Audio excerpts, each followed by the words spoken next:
പഠിച്ചോനെ, ഇന്ന് വൈകുന്നേരം ആവോന്നാവും. ഇന്ന് മിസൈലൊന്നും വരാഞ്ഞാ മതിയായിരുന്നു. ഇപ്പോഴാണ് ശരിക്കും ഒറ്റപ്പെടൽ അനുഭവിക്കുന്നത്. നമ്മൾ സേഫാണോ എന്ന് ചോദിച്ച് ഇങ്ങോട്ട് ആരും വിളിക്കൂല.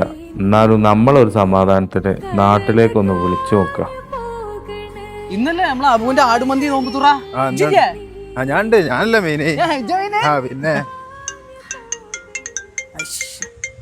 ഈ ചെങ്ങായി ആ സാലിമാണ് ഇങ്ങനെ വിളിച്ചോണ്ടിരിക്കാണ്. ഇജൊന്ന് പോയിക്കണ്ടേ? ഈ ചെങ്ങായി വിളിച്ചിട്ടുണ്ട്, ഇത് എടുത്തിട്ടുണ്ട്, പിന്നെ വെക്കൂലാണ്. ഇത് ഇങ്ങനെ മിസൈൽ ഇന്നലെ വന്നു, ഇന്ന് രാവിലെ വന്നു, പിന്നെ നിന്നെ തലന്റെ മേൽക്കൂടി പോയി എന്നിട്ട് ഇങ്ങനെ വെറുപ്പിച്ചോണ്ട് ഫോൺ വെക്കൂല. ഓലെ വിചാരം ഞമ്മക്കൂടെ ഒരു പണി ചെയ്യാതെ നടക്കണെന്നാ.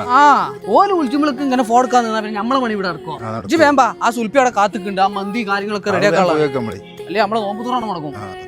മുത്തുമണീസ, ഈ വീഡിയോ കാണുന്ന എത്ര ആളുകൾ ഈ യുദ്ധം നിലനിൽക്കുന്ന പ്രതിസന്ധിയിൽ നിങ്ങളെ പ്രവാസിയായ ഫ്രണ്ടിനെയോ റിലേറ്റീവ്സിനെയോ വിളിച്ച് നിങ്ങളവിടെ സേഫ് ആണോ എന്ന് അന്വേഷിച്ചു?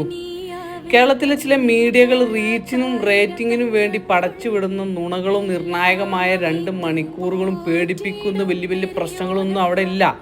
അതൊന്നും അവിടെ ഇല്ലെങ്കിലും നമ്മളിവിടെ നോമ്പുതുറ പാർട്ടിയും ഗ്യാതറിങ്ങും ഒക്കെ ആയിട്ട് അടിച്ചു പൊളിക്കുമ്പോൾ, ഒറ്റപ്പെടലിൽ നിന്നും ഒരു സമാധാനത്തിന് വേണ്ടി അവർ നാട്ടിലേക്ക് വിളിക്കുമ്പോൾ ഫോൺ എടുക്കാൻ മടിക്കുന്ന നമ്മൾ ഒന്നും ഓർക്കണം. പ്രവാസ ജീവിതം നയിക്കുന്ന സുഹൃത്തുക്കൾ നാട്ടിലേക്ക് വരുമ്പോൾ ഈത്തപ്പഴവും ബദാമും ടൈഗർ ബാബും എന്തിനേറെ പറയണം, നഖം വെട്ടുന്ന കട്ടർ വരെ കൊണ്ടുവരാൻ മാത്രമായിരുന്ന കാലം അതൊക്കെ കഴിഞ്ഞു.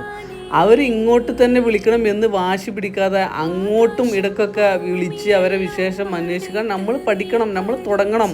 നമ്മളിപ്പോൾ അവർ വിളിച്ചാൽ എടുക്കാൻ തന്നെ മടി കാണിക്കുകയാണ്. ഇപ്പോൾ പണ്ടത്തെ പോലെ അല്ലല്ലോ, നമ്മളെ നാട്ടിൽ നിന്നും വിളിക്കാൻ ഒരുപാട് ഫ്രീ സംവിധാനങ്ങളുണ്ട്. ഇനിയും നമ്മൾ മാറിയില്ലെങ്കിൽ ഇവിടെ പല ബന്ധങ്ങളും ഇല്ലാതാവും. സോ ഗൈസ്, ഇനിയുള്ള നമ്മുടെ ജീവിതം ഉള്ള ബന്ധങ്ങൾ ഇല്ലാതാക്കുന്നതിന് പകരം നമ്മൾ എത്ര അകലത്തിലാണെങ്കിലും ആ ബന്ധങ്ങൾ കൂട്ടി ഉറപ്പിക്കാൻ ശ്രമിക്കുക. ഓക്കെ, അപ്പോൾ tata, bye, have a nice day. തന്ത്രങ്ങൾ എല്ലാം അമൈത്ത് പോറ്റിടും പെരിയോനല്ല ആലമുൽ വൈബായവനല്ല.